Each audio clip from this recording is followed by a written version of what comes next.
मान्यवर, देश भर में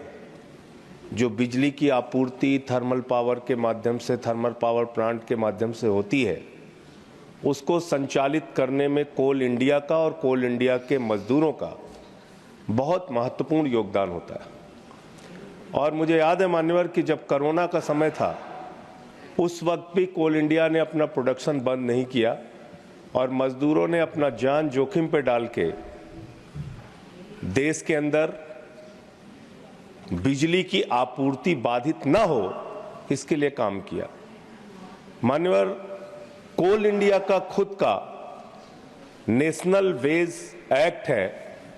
और उस नेशनल वेजेस एक्ट के तहत ये साफ तौर पे लिखा गया है, उसका क्लास 9.4 है, जो कहता है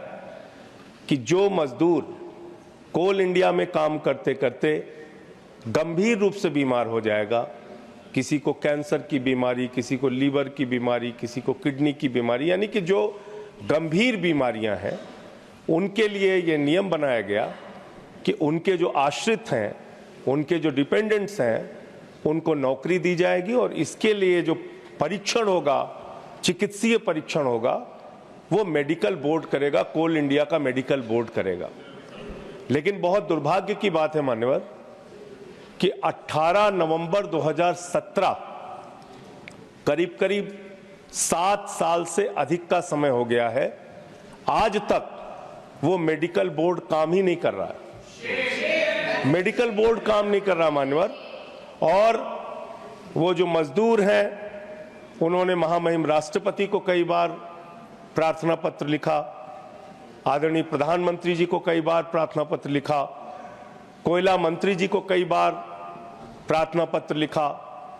जो वहां से रिप्लाई आया वो भी संतोषजनक नहीं है, वो रिप्लाई भी उनके पास था। तो मान्यवर, मैं आपके माध्यम से सरकार से विनम्र अनुरोध करना चाहता हूं कि जब आपने वेजेस एक्ट बना रखे हैं उनके लिए, और ये नियम है कि जो लोग गंभीर रूप से बीमार होंगे, मेडिकल बोर्ड उनका चेकअप करेगा और जो उनके आश्रित हैं, जो उनके डिपेंडेंट्स हैं, उनको नौकरी दी जाएगी, तो उस मेडिकल बोर्ड को 7 साल से क्यों बंद रखा गया है, क्यों वो काम नहीं कर रहा है, पहली तो इसकी जांच होनी चाहिए और उन लोगों पे कार्रवाई होनी चाहिए। और जो लोग राष्ट्रपति को चिट्ठी लिख के इच्छा मृत्यु की मांग कर चुके हैं कि अब हम मरना चाहते हैं इस परिस्थिति में, उन लोगों की तकलीफों का भी ध्यान दिया जाए और